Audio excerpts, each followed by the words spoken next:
Hello, everyone. Welcome. My name is Magna. I am the event manager over at Booklarder here in the Fremont neighborhood of Seattle. And we're really excited to learn more about Matt Hranek's new book, The Negroni. We're gonna get started in just a few moments here. I'll just wait for folks to log in. But if you're listening in, I would love to hear where you're listening from tonight. And if you are enjoying a Negroni of your own, feel free to use the chat function on the bottom of your screen. And if you'd like other attendees to see your message, please do select the all panelists and attendees option there. I'm drinking a LaCroix. Unfortunately, I know Warren and Matt are drinking or soon to be drinking a Negroni. And yeah, I'm looking forward to seeing Warren make seeing Matt make a Negroni actually. Hello from Julie. Julie is in Columbia City, Seattle, and enjoying a spritz in the making. Welcome. All right, we'll give this just a few more moments. Again, my name is Magna. I am the event manager over at Booklarder in the Fremont neighborhood of Seattle, and we're so excited to welcome Matt Hranek to talk about his new book, The Negroni. We'll get started in just a few moments here, but before we do that, just a quick introduction for Matt. He is the author of The Negroni, the book we'll be learning about tonight, as well as A Man in His Watch and A Man in His Car. He is a photographer, a director, and the founder and editor of the men's lifestyle magazine, W.M. Brown. Matt is going to be joined in conversation by Warren Etheredge, who's a Seattle local and the founder of the Warren Report and the editor-at-large for Media Incorporated. He is a documentarian, a published author, and an off-Broadway produced playwright, as well as a regular contributor to public radio and a much sought-after public speaker on a myriad of topics. I believe he's also a cocktail enthusiast, so we'll be excited to hear the conversation between Matt and Warren tonight. The event will run about an hour, and there will be time for questions towards the end of the presentation. If you just use the Q&A function at the bottom of your screen to submit any questions that you may have for Matt, Warren will be able to filter those through. So thank you for using the Q&A function. And then you're also welcome to use the chat function at the bottom of your screen to talk to other attendees and just share your general comments and feedback about the event. We're so excited to have you all here tonight. See a few more folks have logged in. Hello, Eden, who's in Ballard, enjoying a Negroni. Julia in New York City, enjoying a Negroni with Bordija Vermouth di Torino. Matt from Ottawa, enjoying some wine from supper, soon to be prepping a Negroni as well. And Karen from Oakton, Virginia, who loves Negronis, has loved Negronis for many years. Thank you all for joining us tonight. Again, the book that we're here to talk about is called The Negroni, and it is available at booklarder.com for purchase. I will paste a link in the chat in case anyone here is interested in purchasing a copy. Without further ado, I would love to introduce Matt and Warren. Thank you so much for joining us both tonight. We look forward to hearing from you both. Can you hear me? I can hear you. Can you hear me? I can hear you and see you. Excellent. Well, I know that I got a head start because I wanted to be able to focus on you fully. I have my Negroni in hand. I think we're using similar ingredients. But just to get us started, I know that you love watches and cars and fashion and all the things that makes an old school man a real man. But bless you for writing a book about cocktails, because now you're talking my language.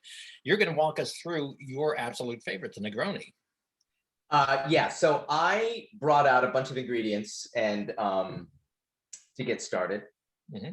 And I think the first drink that we'll do, which will be a riff on the classic Negroni. Like this, we call the author's Negroni according to the book, which is that book right there, which is one of the only books in New York City at this point, thanks to the shipping crisis. but they're on their way. The proportions of the Negroni are just, they're already perfect. Like this idea of 1 part vermouth to 1 part Campari to 1 part gin is like, it's a winning combination. And I always say to people that are kind of dipping their toes into the Negroni waters, that's where you should start. And if you forget, Campari is really kind enough to put that recipe on the back of the bottle. So I'm going to do the author's riff, which dials down the vermouth, dials up the Campari, and dials up the gin, because I like that bite of juniper. So the first thing I always start with is ice. And I know like some cocktail enthusiasts get really crazy about ice.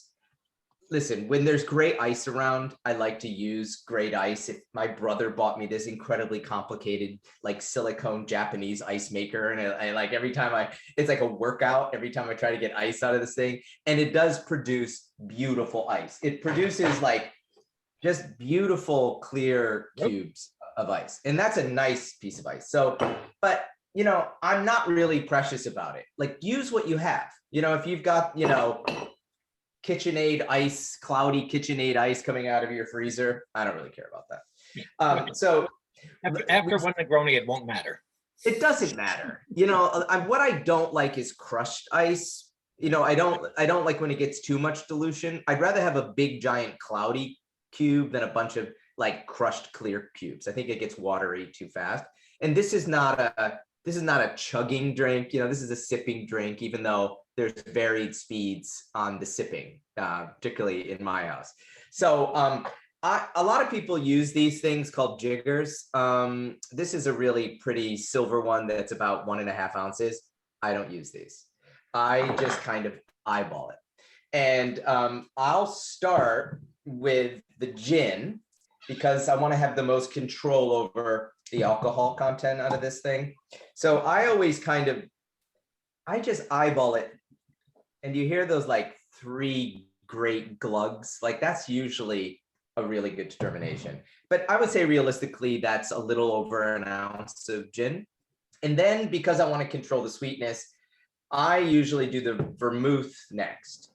So I love Puttames, and I see, Warren, you do too. I just think this is such an amazing, this is the workhorse of Italy. Like Puttames, which I have a giant poster of in my kitchen to my family's chagrin, is just like very old. This recipe dates back probably to the 19th century in Turin in the north of Italy. And it's just rich and spicy. It's a really adult vermouth. And I think that's also why I could use a little bit of it and have it go a long way. So I just change the color to a bit of an amber. And then because I'm a big fan of bitters and Campari, I like to go a little bit heavier on the Campari. And that's the kind of winning color. And then if you have specialized equipment, I love this little short cocktail spoon. And I just kind of give it a run around the glass and start chilling things down. And another thing I'm not precious about is the garnish, is the citrus.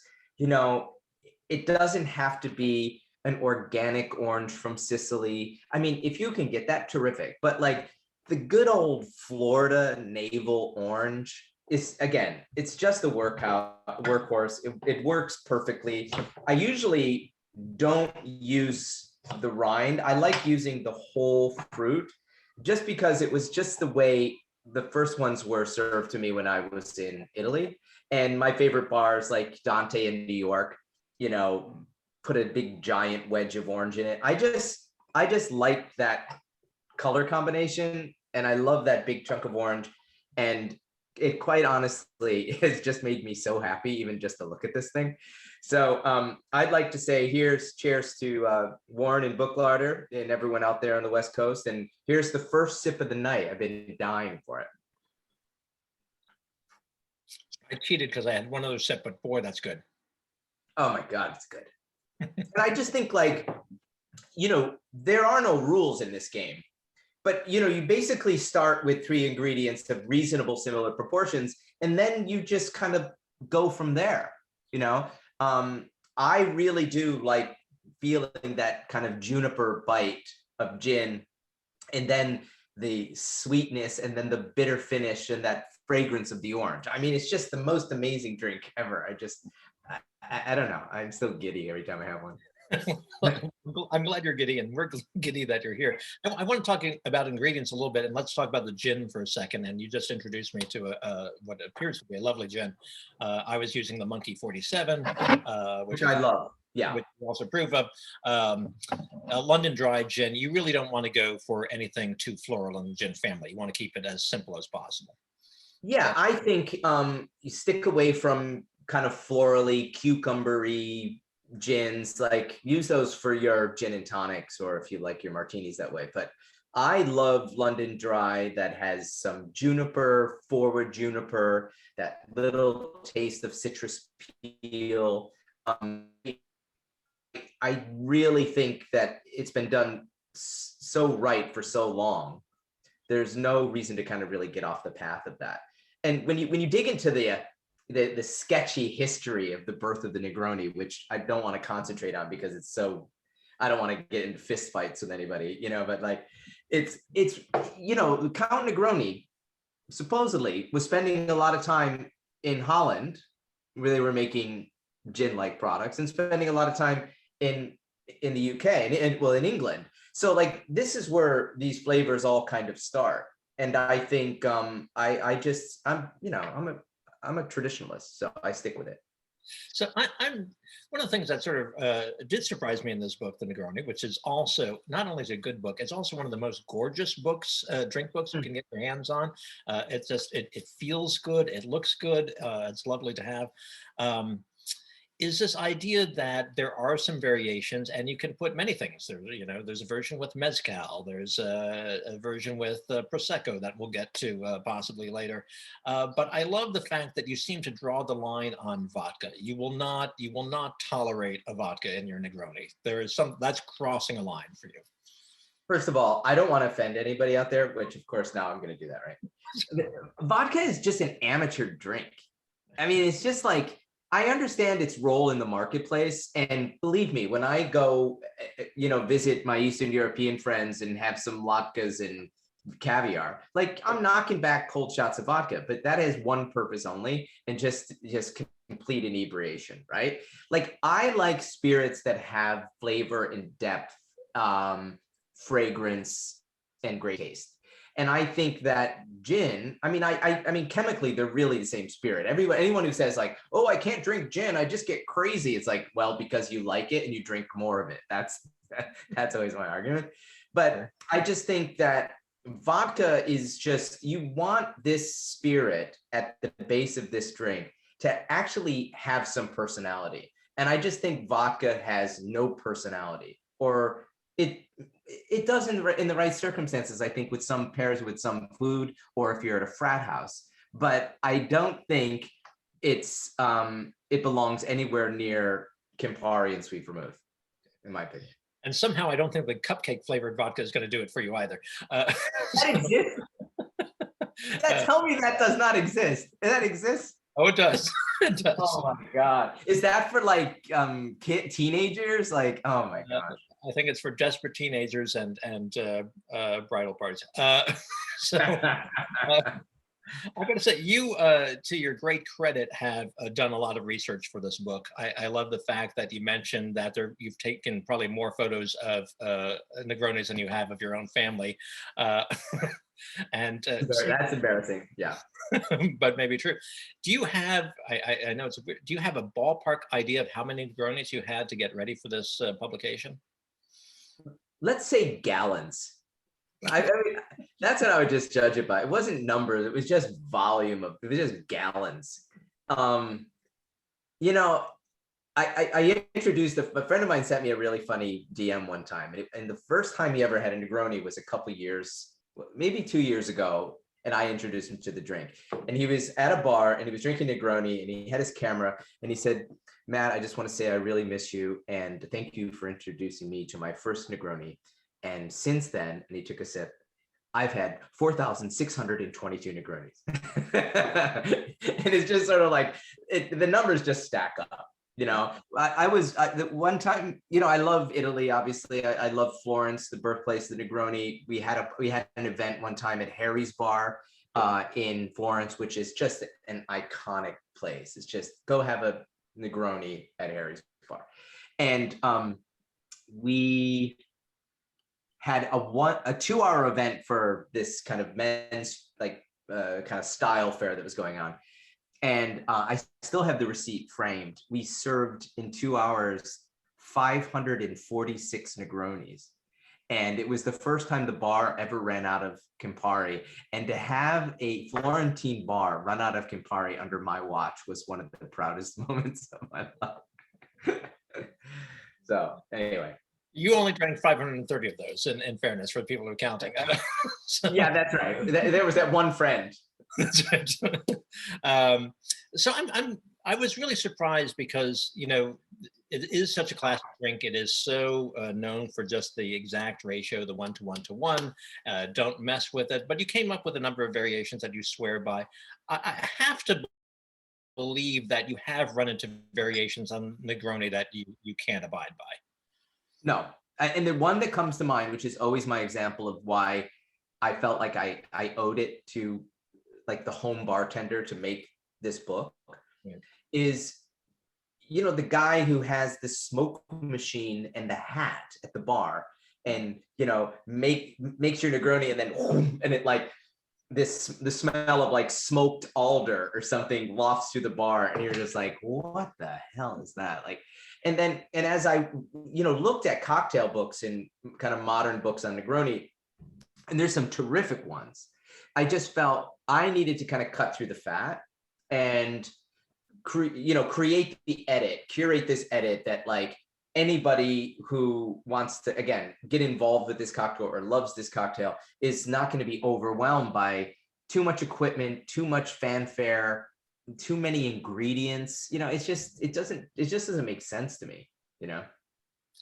There's a story you allude to very quickly in sort of half a sentence in the book, is that you are now sort of expert and certainly a great advocate for the Negroni, but you say that you've given lessons on making the Negroni in plain galleys. Do people appreciate that, or do you just become the ugly American at that point? No, this is so great. So there's very few, I prior to this situation, flew internationally quite a bit for business and pleasure. And there's very few airlines that have all three ingredients. I mean, no domestic airline I've ever flown has it. Like Delta, who I fly all the time, doesn't have, and I keep telling them, please, right? So I was flying on Emirates to Milan, which is an incredibly cool airline. And they have a bar cart with everything you could possibly imagine on it and the three winning ingredients. And I said to the flight attendant, oh, can you make me a Negroni? And she said, I have no idea what that is. And I said, oh, it's this combination. And she said, yeah, whatever. Can you go make one in the galley? And I said, yeah, I'd like to show all you guys how to make this, because I know I'm not the only person on this plane that would love that. And I know you have this gorgeous fruit bowl over there and you have oranges, and let's do it. So I made a Negroni, and then some guy came up and he was like, are you making Negronis in the galley? And I said, yeah. And he's like, can I have one? And I said, yeah. And then literally we served like 24 Negronis out of the galley. And it was basically me doing all the work for the flight attendants, which I perfectly enjoyed. So I think they were more endeared to me than not. But also, I think the ugly American is probably just usually asking for straight bourbon more than anything. So I kind of framed myself as this, kind of cocktail savant that was going to calm everyone down in this particular class of service. But to this day, like, that is one of my favorite airlines because of I think in the beginning of the book, there's my passport and a boarding pass there. And that has an Emirates boarding pass, if you could see. And there's no coincidence there. Anyway. It is there. So I mean, clearly you were you were Willy Wonka on that Emirates flight there. A place where you seem to have great fans and friends, and even a consigliere, uh, Morgan Weber down in Houston. Yeah. You really seem to form these relationships with bartenders. Is that just from sitting there and talking to people, or do they recognize you as a savant? How do you connect with your bartender? I think, you know, everybody, that's why Cheers was such a popular series, right? Like everybody wants the bartender to be their buddy, right? You have attentive service, maybe you get a free drink, you get you get a little discount, whatever.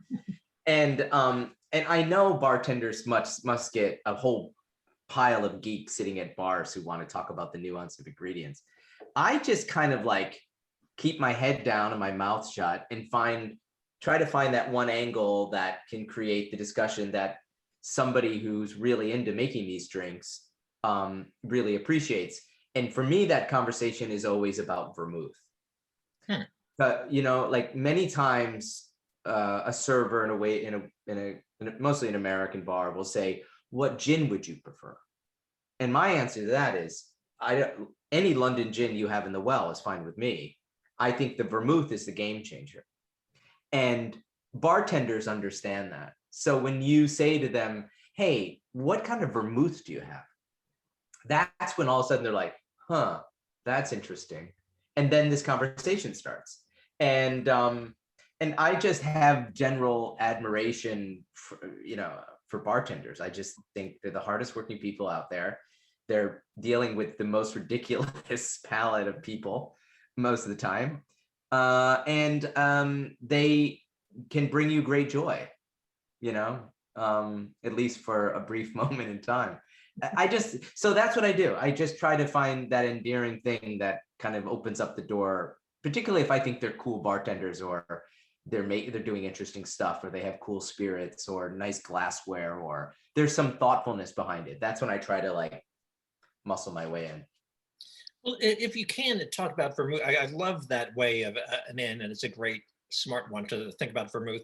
But vermouth to some people is as intimidating as wine is to some folks about how to talk about what you need to know. Obviously, the Italians know what they're doing, but do you have any tips for how people can recognize a good vermouth, or just give them 3 that they should go with besides Punta Mess? So here's what started all pretty much, right? This martini. Martini, all vermouths kind of have all sweet Italian vermouths have their origin story in Turin in the north, in Piemonte. And they were all kind of medicinal concoctions to begin with, right? It was fortified wine. That means they add alcohol to wine and herbs and spices to basically disguise alcohol for like stomach ailments, things like that, right? And they all had their root in this kind of Amaro idea, which was basically this distilled herbaceous spirit. And I think martini is probably everywhere. Martini, though I think has some of the most beautiful branding and kind of most beautiful packaging, has kind of lost its oomph, right? This is the most Bud Light of vermouths. And I like Bud Light, don't get me wrong, I like Bud Light. And I think in a pinch, you go there. But then when you start getting into vermouths like Punta Mess, Antica Formula, Carpano, those were all made by a company called Carpano, are still made by a company called Carpano in Turin. And the Antica kind of talks about a slightly older, more complex recipe. This is, again, like the Italian bar workhorse, which I just really, really adore and love. And the Carpano is another entity. So those Italian Torino-based vermouths really have the most complexity and interest for me in terms of flavor.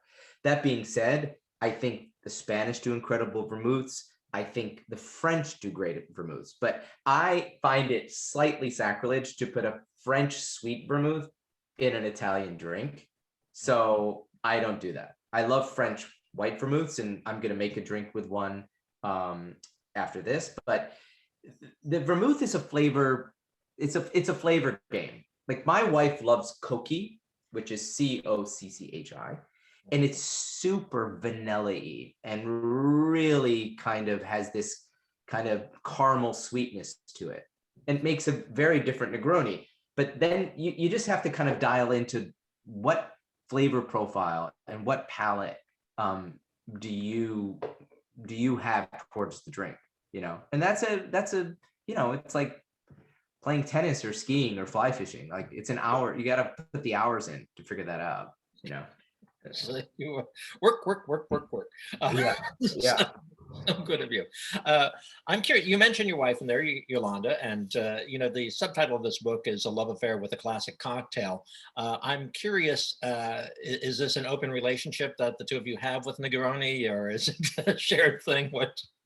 I mean, Yolanda loves Negronis. I mean, she also, I would say Yolanda's go-to first and foremost are like gin martinis. Again, another essentially 3-ingredient drink, you know? Simplicity, celebrates good ingredients. I mean, I love the martinis as well. But, you know, there's something about this drink that imbibes such incredible, joyful happiness, or as Anthony Bourdain says, like, sands off the edges of the day. And I just love, I mean, nothing makes me more happy than like making one of these, the ritual of it, the color of it, the first sip. And I don't need to drink 10 of these. Mom, if you're listening, I don't drink 10 of these a night. But that first one, I just think is such a joyful drink.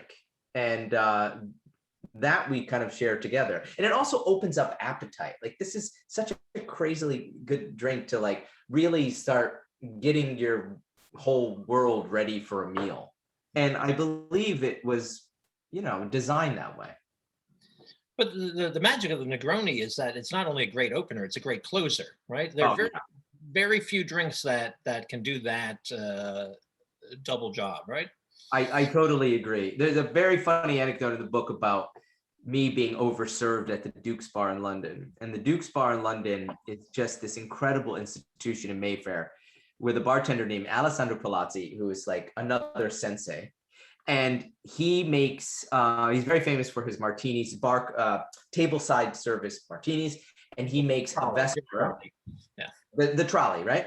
And he makes a Vesper, which, as the story goes, that Ian Fleming used to go to the Duke's Bar, yada, yada, yada, Casino Royale, blah, blah, blah. And these, I have dreams about this martini. It's that good. And I was doing a little film about him when I was working at Condé Nast Traveler. And every one he made for each shot, I drank.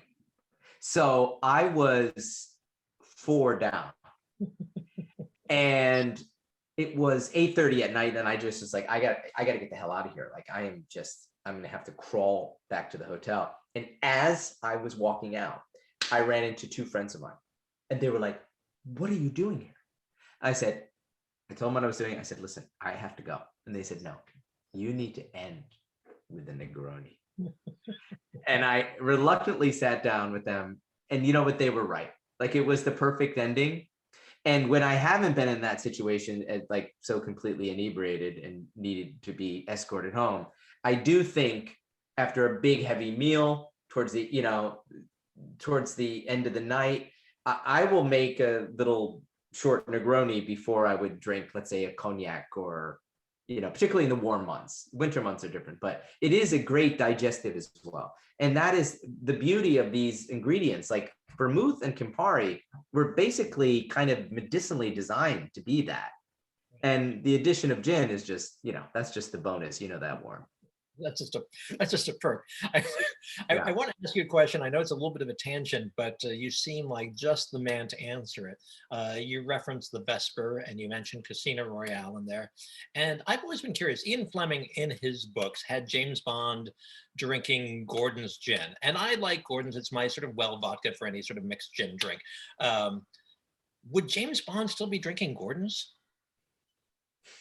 Probably not. I think Gordon's was probably the best product at the time. Maybe Beefeater, you know.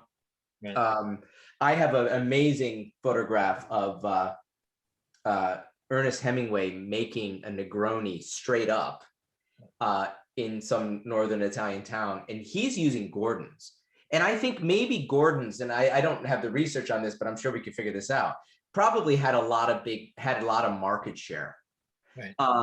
And my first experience with gin was probably either Tanqueray or Gordon's, just by pure proxy.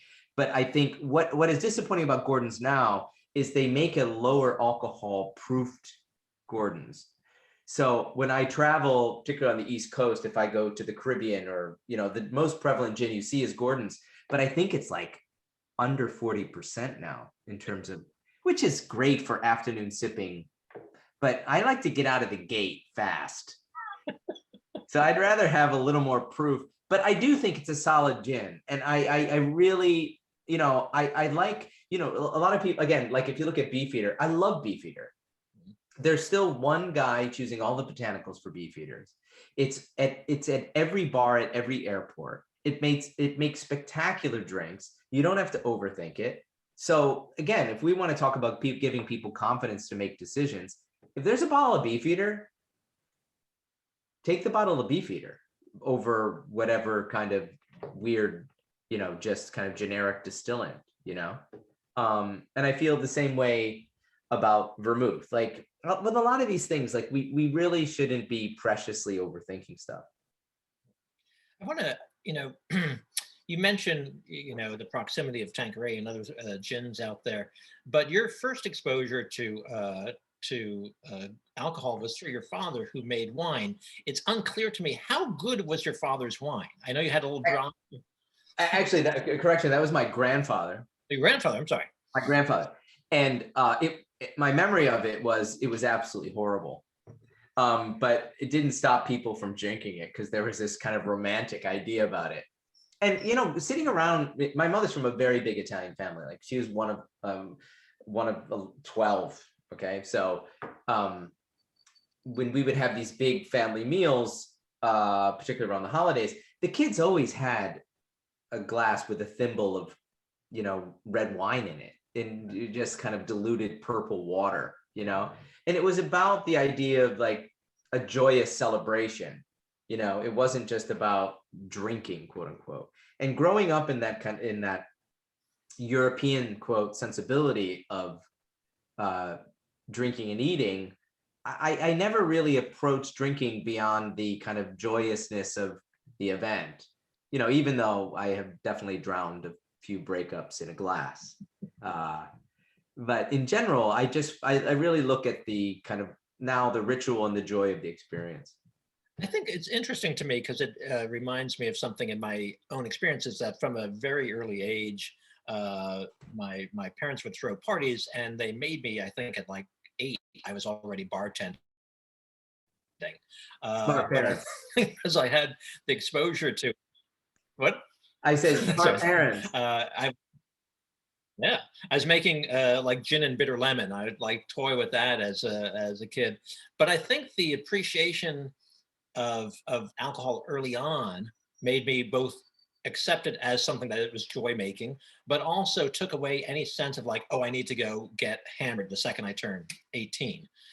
You are absolutely correct. And that was totally my perspective on it. I was completely amazed by like friends who were like, we're gonna get wasted. You're like, what? Like, I mean, I like getting comfortable, but, and you know, and the perfect example is like, there's this massive bar cart behind me, and I have an 18-year-old daughter now.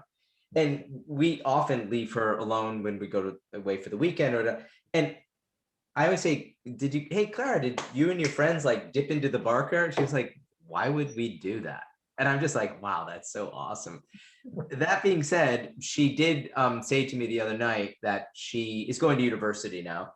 And she met some friends who went to the university she's going to. And she came home and she's like, you know, I was at this restaurant, she mentioned the name, and I ordered a Negroni. And I said, oh, you're making me so proud. She was like, it was the only drink I knew how to order. Boy, you're going to have to write some more books. It's a lot of pressure on the Negroni. I have more questions for you. I want to make sure that people out there virtually know that they can put questions in the chat or in the Q&A, and we'll happily weave those into our conversation. You know, even though we're here to talk about the Negroni, I can't help but touch upon the fact that you've written a couple other books and that you love your watches, you love your cars. Do you see these all being a similar sort of satisfaction for you, a similar experience? Well, all three of these things you could really fetishize. You Mhm. know, you could really dive into the details of how something is made, how something works, how something functions, the result of that thing, how it makes you feel, the origin story of it, what country does it inspire your thought about. And I think there is a very common thread with all that, with exactly those things. And it's not unusual that the kind of men's style watch car world mascot drink is the Negroni. And you know, I'd like to think that I had a little bit of influence on it, but I just think it's interesting that all those guys kind of gravitate to that combination of spirits. And these are really complex ingredients, you know. There's a lot of machinery and thought that goes into all these things that create something that appears to be incredibly simple. But at the end, I think all those things are very thoughtful.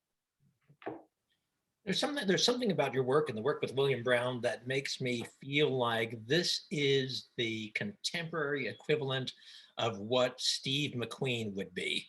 That's an incredibly flattering thing to think about. I appreciate that. I mean, I don't know how we stand up to that icon, but well, you're living, so that's that's one thing. Yeah, you got that.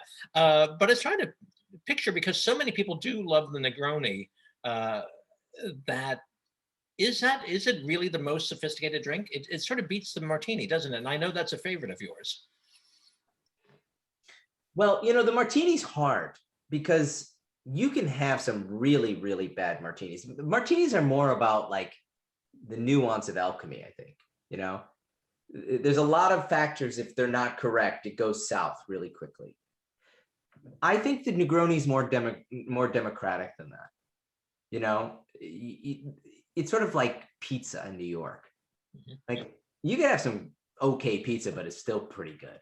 I think the Negroni falls in that line where, like, I've had completely undrinkable martinis, like at a hotel or an airport bar, like completely undrinkable, temperature off, too much dilution, you know, dead vermouth.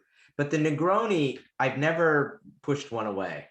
You know, it's a more forgiving combination of stuff. Excellent. I want to talk about some of these variations, and I don't know if you're going to make one or willing to make one. But the Spaliato is really the one I'm eager to see, because I haven't made that yet, and that's certainly the next one. Okay. Now, I love the Spaliato, and I'll tell you the story of that. I need to get some sparkling wine out of the fridge. Okay. I will look at the questions in the interim. Can you sing or something? Well, yeah, I will vamp here. I'll also check in notes. We have some here from Julie suggested that Dave Broom's Gin and How to Drink It, which is available at Book Larder, is a really great guide to gin. So I love that. And Julie also chimed in, while it is perfect as it is, what are your thoughts on Negroni takeoffs, like adding a sparkling out? Well, that's what we're going to find out right now, Julie. We're going to find out about the sparkling element. I love this story. Mm-hmm. The Negroni Spaliato, which so in Italian, Spaliato means mistake, right? So the mistake or mistaken Negroni has its origin story in a place called Bar Basso in Milan. And this was the first bar in Milan, probably in the 1950s, post-World War II, where it was trying to establish cocktail culture. And the owner of the bar was like living in Austria, working as a waiter and a bartender, where they were making spritzes, where they were adding sparkling wine with water, with a little bit of ice. And so that Prosecco was in the bar. And if you ever go to an Italian bar, there are all these compartmented holes. It's not like an American well, where everything is organized. So this guy in the bar orders a Negroni. And the bartender's making a lot of drinks, so he grabs a bottle and he pours it in the glass, and he realizes it's a bottle of Prosecco. And the patron says, well, wait. Let's try that. It looks really good. And he drinks it, and he goes, that's the drink.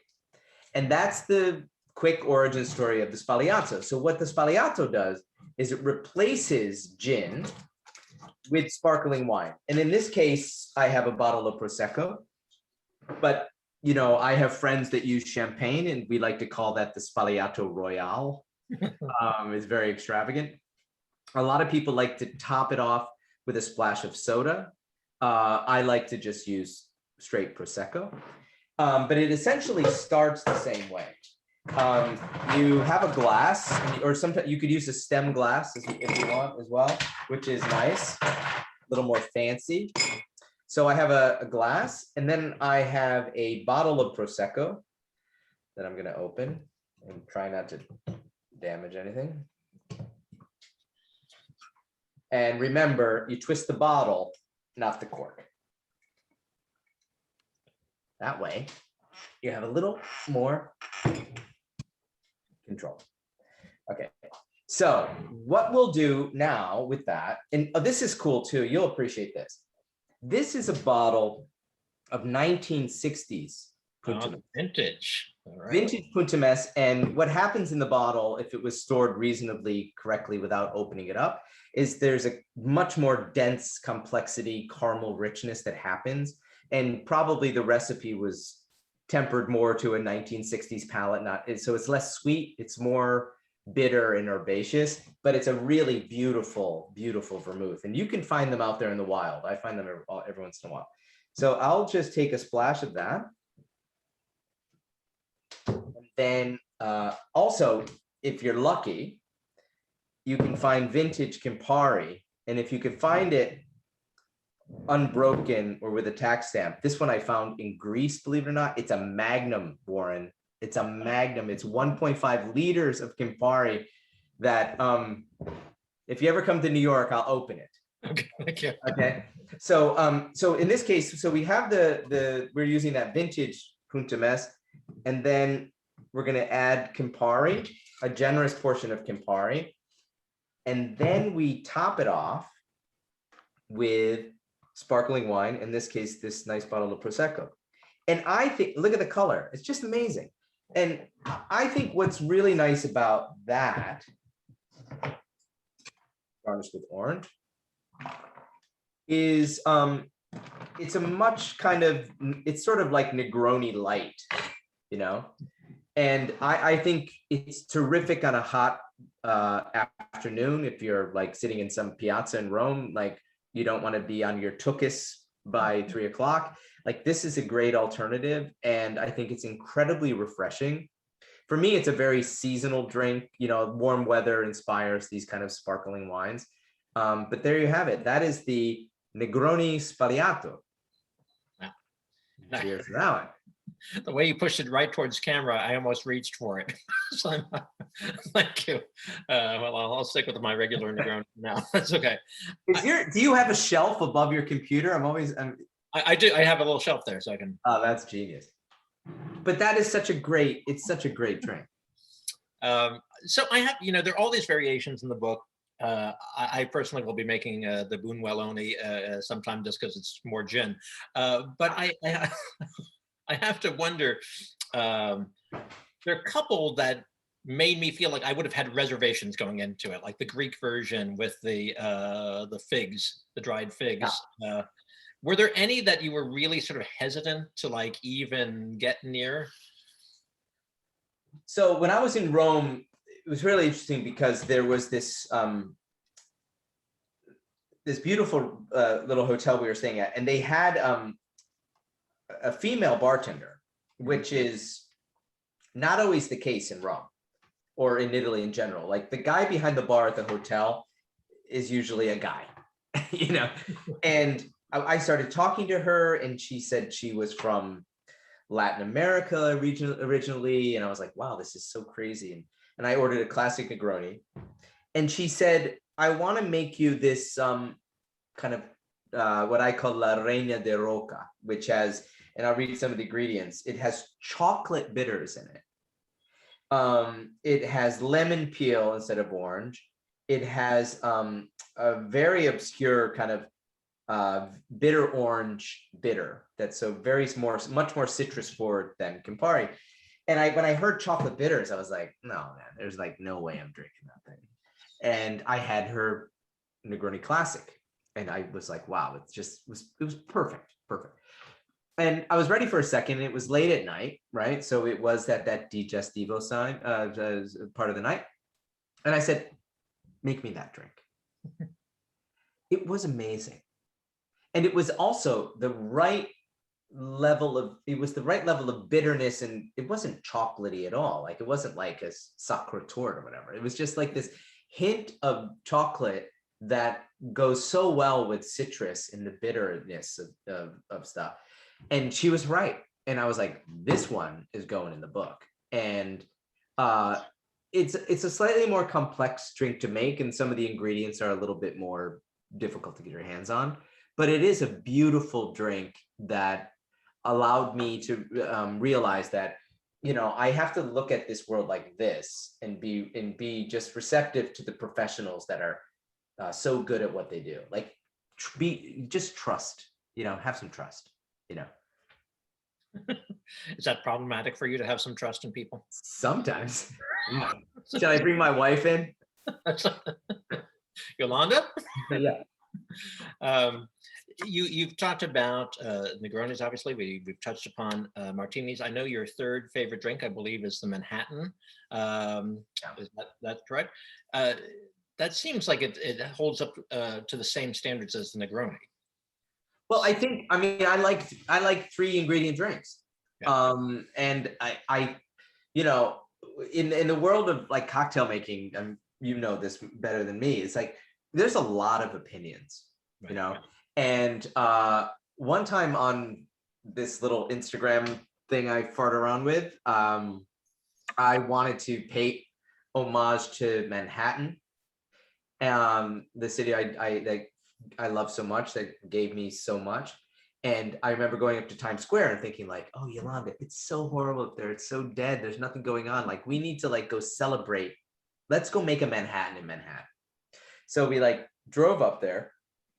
My daughter, Clara, was filming us. There was police cars all in the background. And we made a Manhattan in Manhattan. And I shake my Manhattans. And I'll tell you why. All my uncles I grew up in upstate New York, they all were drinking essentially Canadian rye, Canadian Club, Seagram, stuff like that. And when they made Manhattans, they wanted them ice bloody cold. And they always shook them. And of course, they're cloudy coming out. But in like 4 minutes, they clear up. But it was about getting something incredibly cold and drinkable in a really fast way. So all my life, I shook Manhattans. Oh my God, the amount of people that came out of the woodwork saying like, oh, the sacrilege, you have to stir it. And I was just like, I mean, that's why I make the approach with these books. It's like, you know, just do it. There are no rules to this. Like, just do it the way it makes you the most happy, or it's the most convenient, or it's easiest. And, you know, I love to this day a Canadian rye shaken Manhattan. And I will pay homage to my Uncle Tony Basti for that. And I have to ask, because my wife loves Manhattan, and I love making her Manhattans. The perfect cherry at the bottom. We go with a Griotine. Do you have any? Okay, so I found there was something about those electric red maraschino cherries that I loved as a kid, where I would go out to dinner with my parents and they would make a Shirley Temple and block it, and it still had a stem. I have found a organic, thoughtfully made, you know, electric red cherry, where the flavor is really, really good, but it kind of just nods to the old school that I loved so much and remembered as a kid. I mean, I love those Luxanos and, you know, all that, but there's something about the nostalgia of that thing that I was so happy to find the organic, delicious micro brand version of, because otherwise I would have just been chastised by everybody. But I'm all for as complex and delicious of a garnish as necessary. I mean, I think that I don't ever eat the flesh of this orange. I've seen people do it, including people in my family. It's, you know, I don't love oranges that much, but I do think if you're going to garnish with something, it should be, you know, the best version of itself, you know. So clearly you care about these things and you get the best. If I read the book correctly, you buy heirloom popcorn. Oh my God. I have piles of heirloom popcorn, and it all comes from upstate New York. Right. And I buy it in the farmer's market. I think there's nothing, I mean, there are very specific snacks I think that go great. I mean, I've been, you know, before we came on, I've been just like shoving these down my face, which is just like the classic Lay's style potato chip. But I also love popcorn, and I like, you know, again, like I like stuff with flavor. So I'm gonna plug these guys. They're so good. I just love the fact there is something like heirloom popcorn. Wait till you see this. This is so great. This is called, these guys are in upstate New York. It's called Wild Craft. Okay. And it's just, this is this beautiful purple popcorn, very small kernels. And it pops up with this like little purple center. It's so nutty and delicious and crunchy. And yeah, they're like, you know, beating Monsanto into the ground, you know, like they're, you know, like they are the farthest thing from a GMO that you could ever imagine. And a friend of mine in California who's obsessed with popcorn was like, oh, this is the best popcorn in the world. I said, no, it's not the best popcorn in the world. The best popcorn in the world comes from upstate New York. And I called these guys and I said, can you send like a box, a mixed bag to my friend in Napa Valley? And they said, oh, Matt, oh, so difficult to ship stuff. And people want to bargain with us on the shipping price. And I was like, I don't care if it's $150. Like, send that popcorn because it's going to change their life.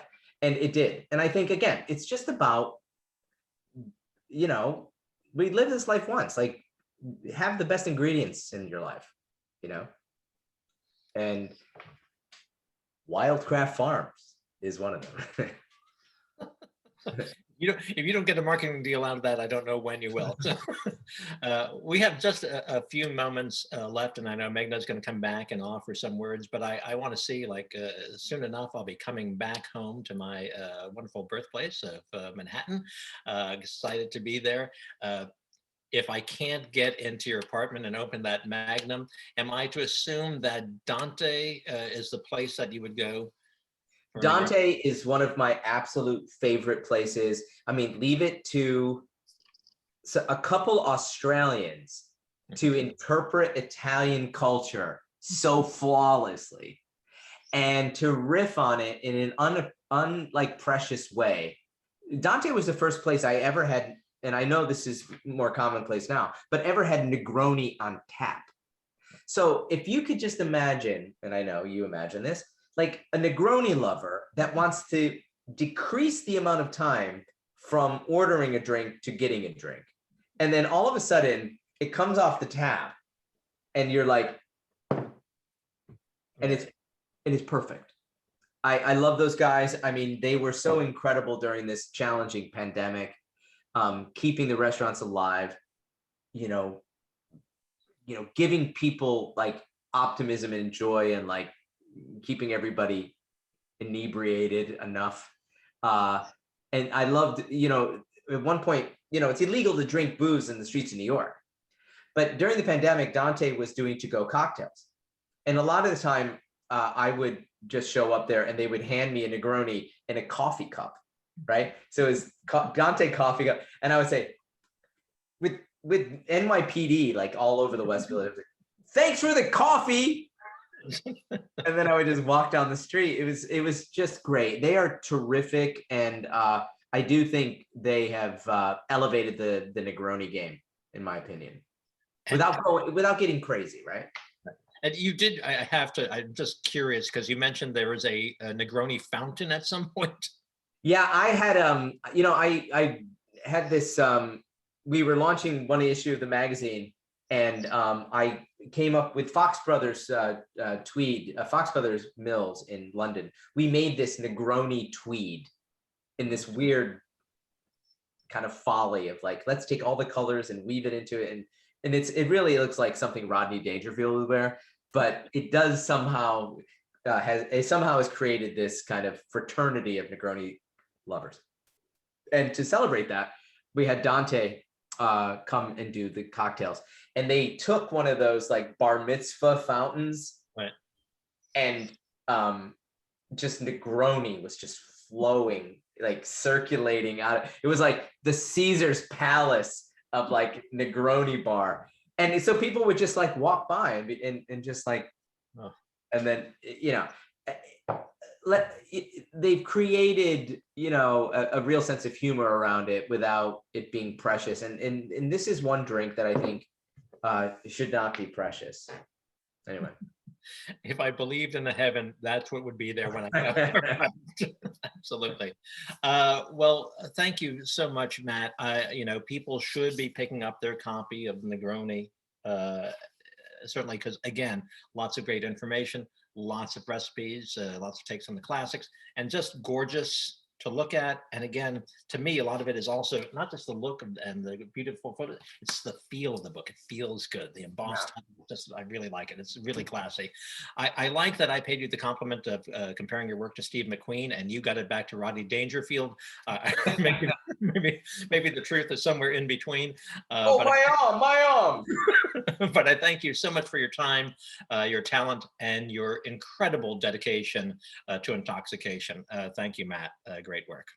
Thank you, Warren. I, of course, am available to do this any day of the week. You are a trooper. Hi, Matt. Hi, Warren. Hi. I had such a fun time listening to the both of you, and I can't wait to try your Prosecco variation on the Negroni. It sounds delicious.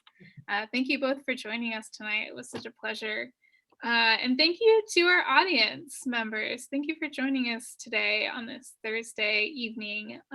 If you would like to purchase a copy of the Negroni, those are available at booklarder.com. You can support this author talk by purchasing a book from us or from your favorite independent bookstore. This author talk will also be posted on our YouTube channel within 48 hours. So if you want to listen back to this conversation, rewatch some of the drink demonstrations, that will be posted there after this. Otherwise, thank you so much for joining us. Enjoy your evening, and hopefully it ends with a Negroni of your own. And thank you. And Matt and I are gonna live stream us drinking Negronis for the next 48 hours until the weekend. Yeah, with sound. Sounds delightful. All right, thank you, everyone. Thank you, Matt. Thank you, Warren. Congratulations. Thanks, guys. That was so much fun.